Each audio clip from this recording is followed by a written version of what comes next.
कल मैंने आपसे लास्ट जो लेक्चर था उसमें मैं अर्थ के इंटरनल सिस्टम की बात कर रहा था। उसमें मैंने जाते जाते पर्वत के एक हिस्से की बात कर ली थी कि पर्वत इस तरह से बनता है। तो आज हम उसी सिस्टम पे चलेंगे। अर्थ पर आंतरिक और बाह्य प्रभाव के कारण कुछ चीज़ें बन गई अपने आप ही, वे थी नहीं अर्थ पर। तो आज उनके बारे में बात करेंगे और उनमें 4 चीज़ें महत्वपूर्ण हैं: मैदान, पहाड़, पर्वत और पठार। ठीक है। पृथ्वी के अंदर परिवर्तन हुआ और उस परिवर्तन के आधार पर मैदान, पहाड़, पर्वत और पठार, ये 4 चीजें हैं जो पृथ्वी की भूप्रपट्टी पर किसी न किसी कारण से या तो उभरी है या बनी है। इन 4 चीजों की स्थिति क्या है?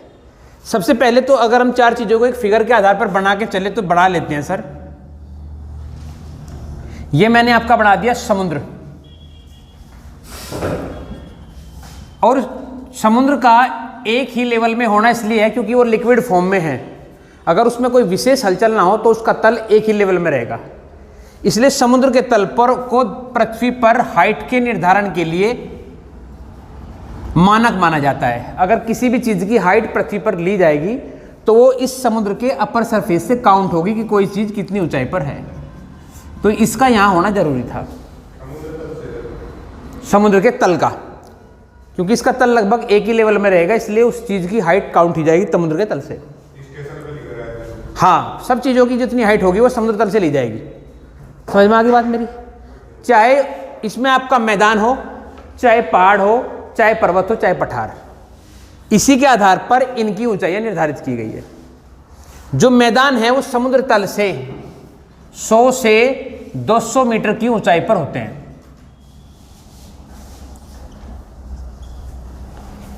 ठीक है, पहले बात पे जाते हैं इसकी हाइट के आधार पर। 100 से 200 मीटर ऊंचाई पर हाइट के आधार पर अगर हम डिवाइड करें। बात करते हैं पहाड़ों की और पर्वत की। पठार 300 से 500, ये थोड़ा सा सही कर लो इसको आप फिट करना, फिट। ठीक है, 300 से 500 फीट की ऊंचाई पर होते हैं नॉर्मली। वो बात अलग है कि एक पठार ऐसा भी है जिसकी ऊंचाई 16,000 फीट है, लेकिन नॉर्मली ये पठारों की ऊंचाई के आधार पर अगर हम बात करें, इनकी ऊंचाई 1000 फीट औसत होती है। उससे ऊपर भी हो सकते हैं, मैंने बताया किसी किसी की। और पर्वत 1000 से ऊपर 1000 फीट से ऊपर। ये तो एक फैक्ट बना है बिहाफ ऑफ हाइट के आधार पर हम इन 4 चीज़ों का डिवाइडेशन कर सकते हैं। लेकिन उसके अलावा ये चीज़ पैदा कैसे हुई, इनकी शक्लें कैसी हैं, उसके बारे में बात कर लेते हैं। और शुरू करते हैं आपका मैदान से। समुद्र को अब यहाँ से हटा देते हैं, हाइट के कॉल्स को भी हटा देते हैं, मैदान पे चलते हैं। ठीक है, तो मैदान आपने देखा कि मैदान, सारे के सारे मैदान मोस्टली नदियों से घिरे हुए हैं या नदियों से जुड़े हुए हैं। अगर आज वर्तमान स्थिति में कोई मैदान नदी से जुड़ा हुआ नहीं है तो कभी प्राचीन टाइम में वो नदी से जुड़ा हुआ था, किसी न किसी नदी से, और कोई ना कोई नदी मैदान के निर्धारण के लिए जरूरी है। नदी अपने साथ मिट्टी बहाकर लाती है, और जब वो सरफेस और चौड़े क्षेत्रों में आती है तो उन चौड़े क्षेत्रों में आके नदी अपने द्वारा बहाकर लाई गई मिट्टी को फैला देती है। और इन क्षेत्रों में जो धरातल ऊंचा नीचा होता है उसमें वो जो मिट्टी वो लेक बहाकर लाई है उसे छोड़ देती है और फिर आगे निकल जाती है। ये प्रक्रिया निरंतर लंबे समय तक चलती है, और जिसके कारण ये क्षेत्र समतल बन जाता है और शक्ल ले लेता है एक समतल भूभाग जो क्षेत्रफल की दृष्टि से बड़ा है और समुद्र तल से अधिक ऊंचाई पर नहीं है, उसे मैदान कहा जाता है। निर्माण का कारण तुम समझ गए हो, मुझे लगता होगा। समझ में आई मेरी बात? मैंने क्या बताया? नदी ने बहना शुरू किया, वो धरातल पर चौड़े क्षेत्रों की ओर बही। जहां वो संकरे क्षेत्रों से बह रही थी उसकी मजबूरी थी कि वो एक पर्टिकुलर एरिया में फैल नहीं सकती थी।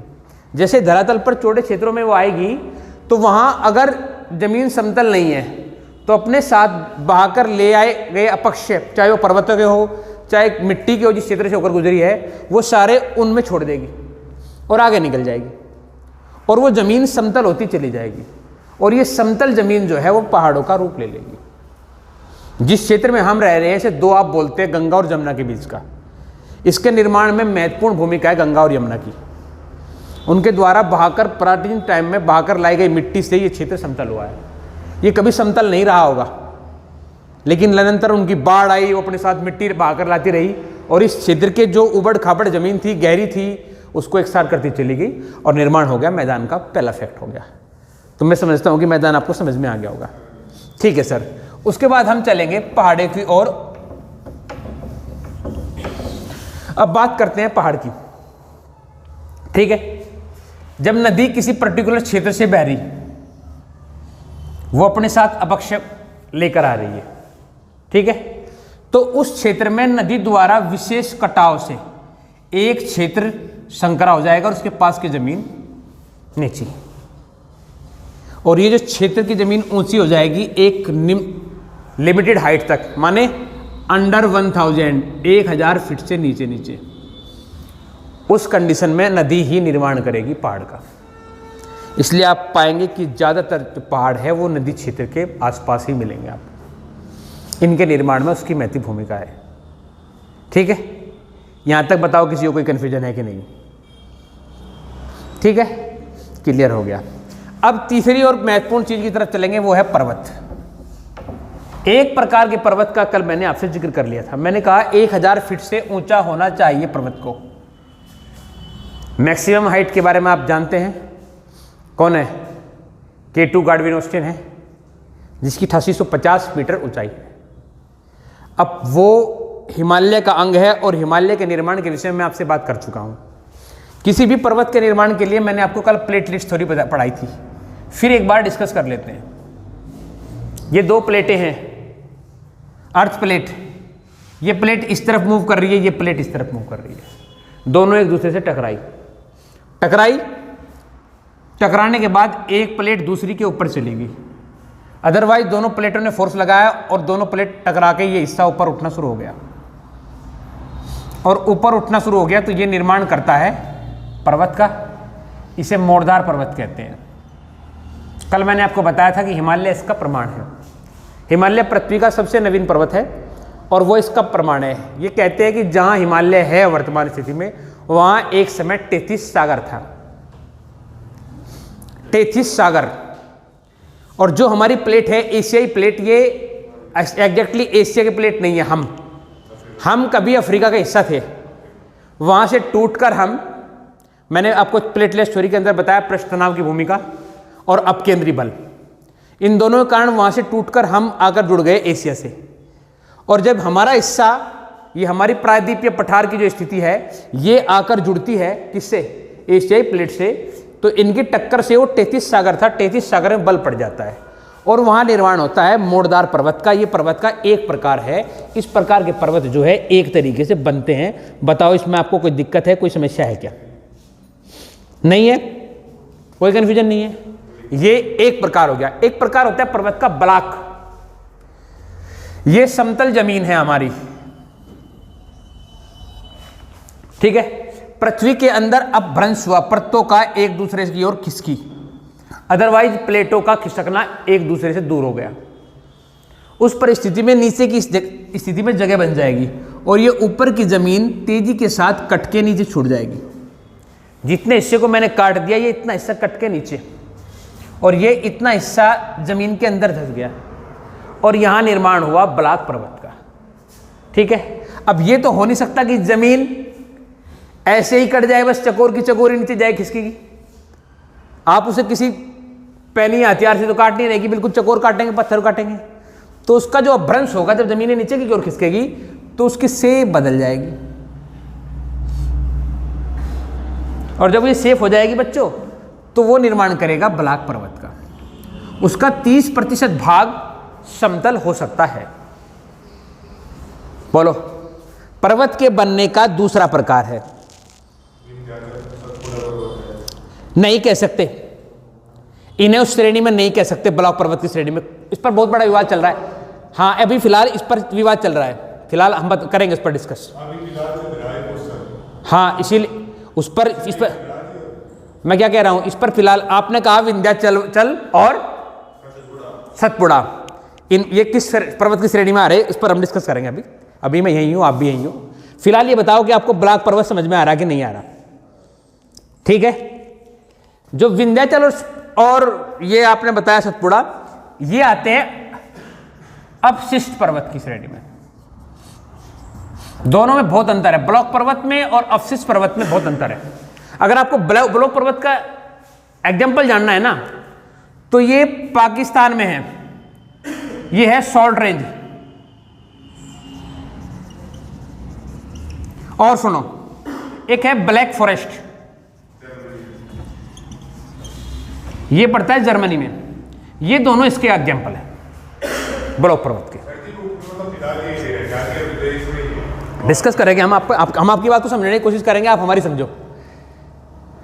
बताओ भाई ने एग्जांपल लिए थे तो मैंने दोनों के एग्जांपल दे दिए। एक मैंने दिया ब्लैक फॉरेस्ट जर्मनी का, और एक सॉल्ट रेंज। ठीक है, बोलो यहां तक किसी को कोई समस्या आ रही है तो मुझे बताओ। नहीं, अब चलते हैं अपशिष्ट। जो बताए भाई ने, जो ये अवशिष्ट कह लो या अपशिष्ट कह लो, ये होता क्या है बच्चों, ये एक ऊंचा क्षेत्र है और लंबे समय तक इस ऊंचे क्षेत्र का अपक्षय होता रहा। ये क्षेत्र टूटता रहा, बारिश, हवाएं, मौसमी परिवर्तन, और उसके पश्चात इसका अपक्षय शुरू हो गया, ऊपर से टूटना शुरू हो गया, और फाइनली जो अंत में बचा वो बच गया आपका अवशिष्ट पर्वत। शेष बचा हुआ हिस्सा, उसे अपशिष्ट पर्वत की श्रेणी दी गई। भाई के जो दोनों एग्जाम्पल है उन्हें मैं फिलहाल इसी में डाल लेता हूं, विंध्याचल को भी और सतपुड़ा को भी। आप अपशिष्ट पर्वतों की श्रेणी में डाल लो। ठीक है, दोनों जो है अपक्षय होता रहा लंबे समय तक किसी ऊंचे क्षेत्र का, और उसके बाद उन दोनों का निर्माण हुआ। ठीक है, अब अपशिष्ट में ही एक आता है संचित पर्वत। संचय का मतलब समझते हो आप? संचय का मतलब होता है इकट्ठा करना, तो ये रूप हो जाएगा संचित पर्वत का। संचित पर्वत होगा क्या, वर्षा हुई और वर्षा से एक बड़ा जल धरातल की ओर बहा। ठीक है, और ये अपने साथ मिट्टी, पत्थरों के टुकड़े बहाकर धरातल की ओर आए। इन्हें यहां मिल गया अवरोध, छोटा कोई अवरोध मिल गया, ये टुकड़े यहीं रुक गए और पानी आजू बाजू से निकल गया। जब ये टुकड़े यहां रुके तो ये अवरोध बढ़ गया। ये प्रक्रिया नेक्स्ट टाइम फिर चली, फिर से यहां एक अवरोध था ही, फिर बढ़ा, अगली बार फिर बढ़ा, और इस तरह से ये अवरोध बढ़ता चला गया, और इससे निर्माण हुआ एक संचय पर्वत का। बताओ तुम्हें ये बात समझ में आ रही क्या? संचित पर्वत, ये जरूरी नहीं कि ये वर्षा से ही बने, ये तेज पवनों से भी बन जाता है। जितने रेगिस्तानी क्षेत्र के रेत के बड़े टीले किसी पर्वत का निर्माण कर देते हैं, वो सारे इसका एग्जाम्पल है। अभी मैंने सिर्फ वर्षा का दिखाया, अब मैं बताता हूं आपको। एक रेत का टीला है, हवा अपने साथ बहुत सारी डस्ट रेत लेकर आई और वो इस टीले से टकराई, इसने इसको आगे नहीं जाने दिया और वो सारा रेत यहीं छोड़ दिया। ऊपर उठी, वो छूट गया यहीं, हवा उधर निकल गई, मेटेरियल नहीं, ये इकट्ठा होता रहा और इसने एक पर्वत का रूप ले लिया। रेगिस्तानी टीले, सारे रेगिस्तानी पर्वत इस बात का एक अच्छा प्रमाण है। बताओ बच्चों, अभी मैंने आपसे 3-4 टाइप के पर्वत के बारे में बात करी, इनमें किसी को कोई डिस्कस करना हो, कोई बात पूछनी हो तो पूछ लो, कोई कन्फ्यूजन नहीं है। नहीं है, आगे बढ़ जाओ। ये पर्वत का एक प्रकार, एग्जाम्पल आपसे पूछ सकता है सबसे लंबी पर्वतमाला, सबसे प्राचीन पर्वत और सबसे नवीन पर्वत। ये हमारा सौभाग्य है कि हम सबसे प्राचीन पर्वत के भी गवाह हैं और सबसे नवीन पर्वत के भी। हमारा देश जो है इन दोनों का गवाह बन गया है। सबसे नवीन पर्वत मैंने आपको बताया हिमालय है, और सबसे प्राचीन जो पर्वत श्रेणी है वो अरावली है। ठीक है, अगर आपसे प्रश्न पूछ ले कि सबसे लंबी पर्वत श्रेणी कौन सी है, तो ये एंडीज पर्वत श्रेणी है जो सबसे लंबी है, ये अमेरिका में पड़ती है। ठीक है, कोई दिक्कत नहीं है। अब बढ़ते हैं पठार की ओर। एंडीज जो अमेरिका में पड़ती है। अब बढ़ते हैं पठार की ओर। धरातल की हमने बात करी, समतल मैदान की बात कर ली, हमने पहाड़ों की बात कर ली, हमने पर्वत की बात कर ली। अब देखते हैं पठार। जमीन से लगभग, मैंने बताया कि पठार जो है जमीन से लगभग औसतन 300 से 500 फीट की ऊंचाई पर होता है, लेकिन ये इससे अधिक भी हो सकता है। पामीर का पठार, जिसे संसार की छत कहते हैं, लगभग 16,000 फीट की ऊंचाई पर है। उस बात का कोई मतलब नहीं है, ठीक है। जमीन से ऊपर धरातल पर 300 से 500 फीट की ऊंचाई का वह हिस्सा जो ऊपर की ओर से समतल होता है। 300 से 500 फीट पे ये भी उठ रहा है, पहाड़ भी उठ रहे हैं, लेकिन पहाड़ में और इसमें डिफरेंस है कि पहाड़ का ऊपरी क्षेत्र लगभग नुकीला होता है और पठारों का ऊपरी क्षेत्र जो होता है समतल मैदानों की तरह होता है। बताओ पठार में और पर्वत में तुम्हें समझ में आ रहा है क्या अंतर? मैंने बताया तुम्हें तिब्बत का पठार जो है लगभग 16,000 फीट की ऊंचाई पर है, ठीक है। अब पठार जो है अलग अलग प्रकार इनके भी डिवाइड करे गए हैं। एक होता है अंतर पर्वतीय पठार। ये कैसा पठार होता है बच्चों? ये दो पर्वतों के बीच में स्थित होगा। ये एक पर्वत, ये एक पर्वत, इन दोनों के बीच में समतल क्षेत्र। अंतर मतलब उसके अंदर आने वाला, ठीक है। अंतर पर्वतीय पठार होगा जहां दोनों तरफ पर्वत हो। अगर अंतः पर्वतीय पठार बोल दे तो एक तरफ पर्वत होगा और एक तरफ मैदान, इसे कहा जाएगा अंतः पर्वतीय पठार। बताओ दोनों पठार का अंतर आपको समझ में आ रहा है क्या? अगर आपसे कहा जाए महाद्वीपीय पठार, ठीक है, महाद्वीपीय पठार, तो जमीन का कोई हिस्सा लेकोलिथ पार्ट ऊपर उठ जाएगा और पठार का निर्माण करेगा, ठीक है। दूसरा पठार किस तरह बनेगा सर? ये समतल जमीन है, जमीन के अंदर अभ्रंश हुआ और दोनों सिरों की जमीन डाउन और निर्माण हो गया पठार का। ये दोनों के दोनों कंडीशन जो है लेकोलिथ मानी जाती है। एक कंडीशन मैंने बताया कि जमीन के अंदर लेकोलिथ स्थिति बनी और एक हिस्सा जमीन के अंदर आंतरिक दबाव के कारण ऊपर की ओर उठ गया, ऊपर की ओर उठ गया, तो उस कंडीशन में भी लेकोलिथ पठार का निर्माण होगा। बताओ तुम्हें समझ में आ रही है क्या बात? ठीक है। तीसरा और जो अंतिम भाग होगा पठार का वो होगा तटीय पठार। इसके एक सिरे पर समुद्र होगा और ऐसे पठार आपको ऑस्ट्रेलिया में देखने को मिलेंगे। ऑस्ट्रेलिया का एक सिरा समुद्र से बहुत ऊंचा है, उस क्षेत्र को तटीय पठार कहा गया है। ऑस्ट्रेलिया के उस हिस्से को जो समुद्र तल से औसतन ऊंचाई से बहुत अधिक है, जो मैंने बताया आपको, वहाँ ऊंचाई 180 से करीबन 300 फीट के आसपास औसत ऊंचाई है। इस कारण से उस क्षेत्र को तटीय पठार कहा गया है, जिसमें एक तरफ समुद्र होगा और एक तरफ धरातलीय मैदान उनसे ऊंचा हुआ उठा हुआ हिस्सा होगा, जिसे तटीय पठार कहा गया। तो आज के लेक्चर में बताओ तुम्हें 3-4 चीज़ें मैंने डिस्कस करी। इन 3-4 चीज़ों में तुम्हें कोई दिक्कत हुई हो तो बताओ मुझे। अगर जाने तो हम मैदान भी 2 प्रकार के हो सकते हैं, ठीक है। दोनों की परिभाषा घूम फिर के वहीं आएगी नदी के आधार पर ही। एक अपर्दन, एक निक्षेप। दोनों में कटाव हो रहा है, एक में इकट्ठा हो रहा है, एक में कटाव। दोनों में मिट्टी की भूमिका है। तो अगर मैदान को आप चाहे तो 2 भागों में बांट सकते हैं, अपर्दनात्मक मैदान और निक्षेपात्मक मैदान, ठीक है। निक्षेपात्मक मैदान। क्लियर होगी बात? ठीक है। तो यहाँ तक किसी का कोई डाउट, कोई कन्फ्यूजन हो तो मुझे बताओ, फिर मैं थोड़ा आगे बढ़ूँ। जिसका अपना क्वेश्चन है वो खुद पूछे, पड़ोसी से ना पूछ पाए, ज़्यादा बेहतर है। चलो आगे बढ़ता हूँ।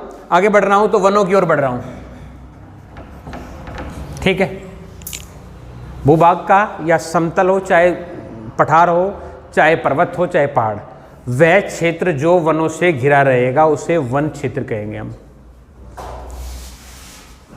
उसकी धरातलीय स्थिति के कारण उस पर उगने वाले वृक्षों की स्थिति बदल सकती है। इस कारण से संपूर्ण धरातल के वनों को हमने धरातलीय स्थिति अथवा अक्षांशों की स्थिति के आधार पर डिवाइड किया है, ठीक है। अक्षांश मैं आपको पढ़ा चुका हूँ पहले, तो आपको कोई डाउट नहीं होगा। अक्षांश की स्थिति के आधार पर जो सबसे पहले प्रकार का वन है उसे कहा गया उष्ण कटिबंधीय। उष्ण कटिबंधीय सदाबहार वन। इसके नाम में छिप रहा। 2-3 तरीके से इसे आप डिवाइड कर सकते हैं।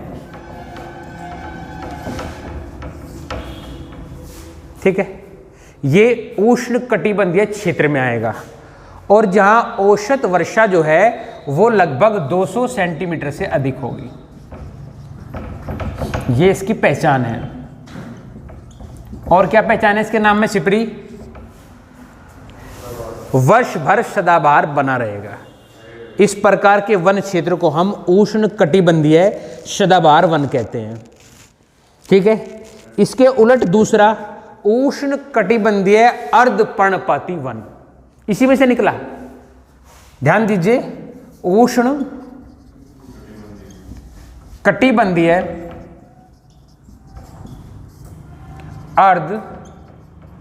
अर्धपर्णपाती वन।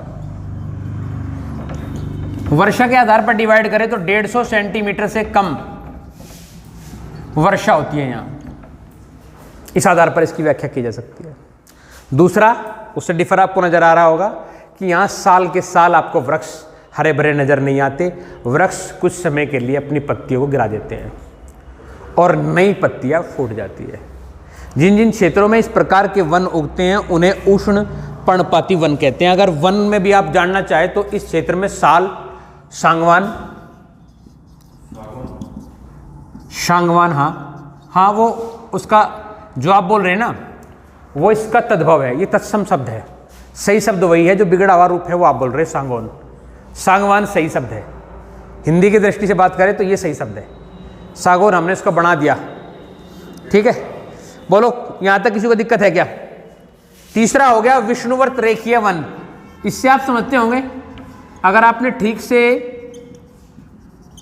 पढ़ा है तो ये वो वन है जो विष्णुवत रेखा के आसपास 18 से 20 डिग्री उत्तर और दक्षिण में उगेंगे। और इस क्षेत्र में पाए जाने वन में साल के साल भर भीषण गर्मी का सामना करना पड़ेगा।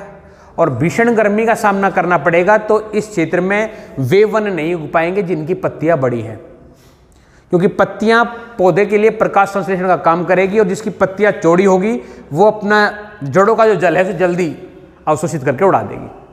इसलिए इस क्षेत्र में पाए जाने वाले वन मोस्टली झाड़ी मिलेगी आपको। जहां जिस क्षेत्र में वर्षा औसत से कम वर्षा,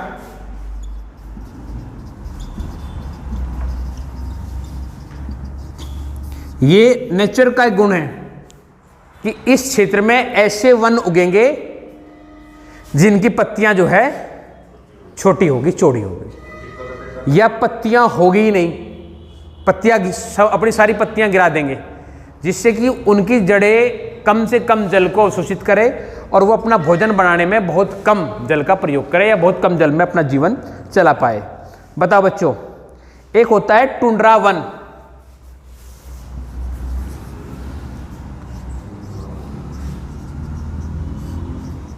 ये क्या होता है बच्चों? साल के 7 महीने में आपको वन दिखेगा ही नहीं। इनमें बर्फबारी होती है इन क्षेत्रों में। बच गए कितने? 5 माह। इन 5 माह में औसत से कम तापक्रम हो जाएगा। उस परिस्थिति में इस क्षेत्र में वन या आपको दिखाई देंगे और इस प्रकार के क्षेत्रों में उगने वाले वन को आप टुंड्रा वन कहेंगे। लाइकेन इसमें फेमस है। अगर आप वृक्षों को जानना चाहेंगे तो लाइकेन इस क्षेत्र में टुंड्रा वन में होने वाली वनस्पतियों में लाइकेन फेमस है। हाँ, कागज, कागज किस वन के बनते हैं उसके बारे में डिस्कस करते हैं। वो किसी एक वन को नहीं आप कह सकते। मैं आपको बात करता हूं उस बारे में भी, वापस आऊंगा तब बात करूंगा। एक होते हैं टेगा वन। टेगा वन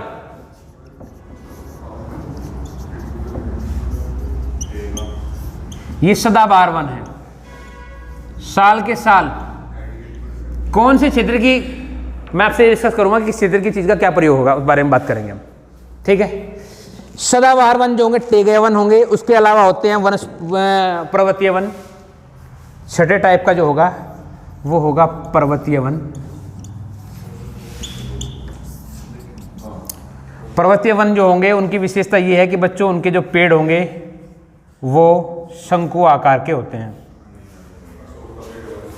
हाँ, इसे आप कह सकते हो। जितने भी वन होंगे, अगर आप देखेंगे कि बिहाफ ऑफ नेचर उस क्षेत्र में पाए जाने वाले सामान्य वृक्ष भी अपनी प्रकृति ऐसी ही कर लेते हैं, उनकी पत्तियां जो है अपने ऊपर पड़ने वाली बर्फ को स्लाइड कर देती है। पर्वतीय वन की विशेषता है।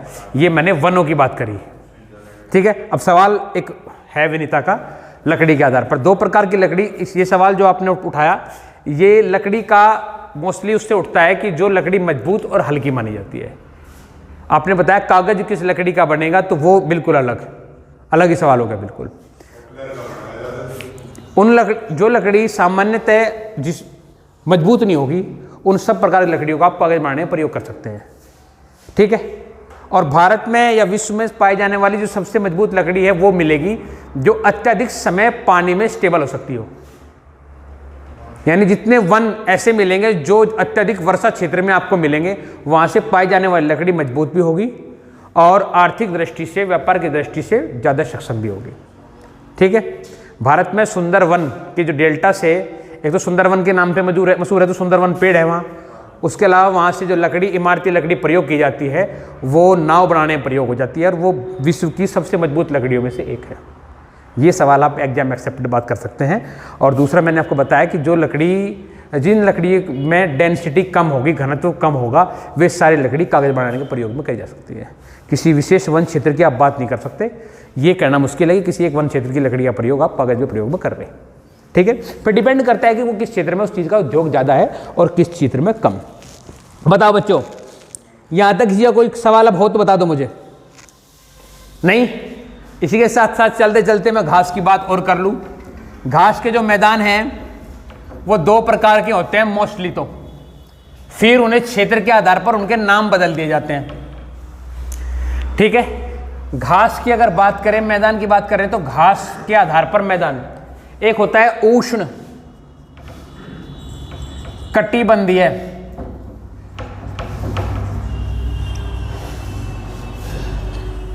घास के मैदान,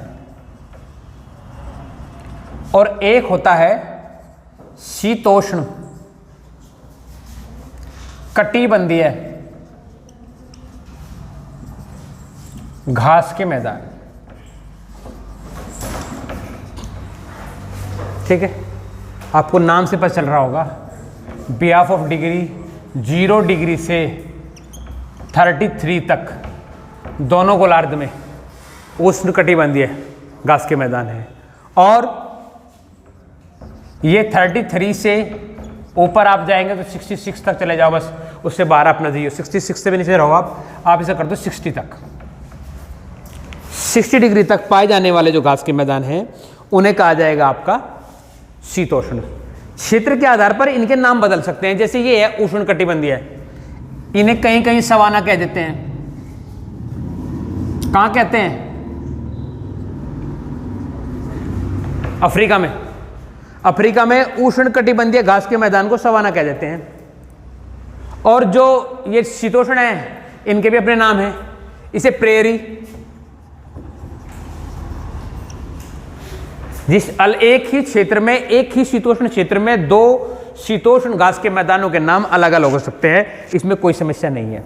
जैसे प्रेरी और पंपास। देखो, मैं आपको अगर बात करूं शीतोष्ण के आधार पर ही, तो ये उत्तरी अमेरिका में बुलता है। शीतोष्ण घास के मैदान को उत्तरी अमेरिका में प्रेरी कहा जा। और अगर आप अर्जेंटीना चले जाओ तो इन्हीं शीतोष्ण घास के मैदान को पंपास कहने लगे। तो किसको कहां क्या बुलाते हैं इसके बारे में हम फिर डिस्कस करते हैं।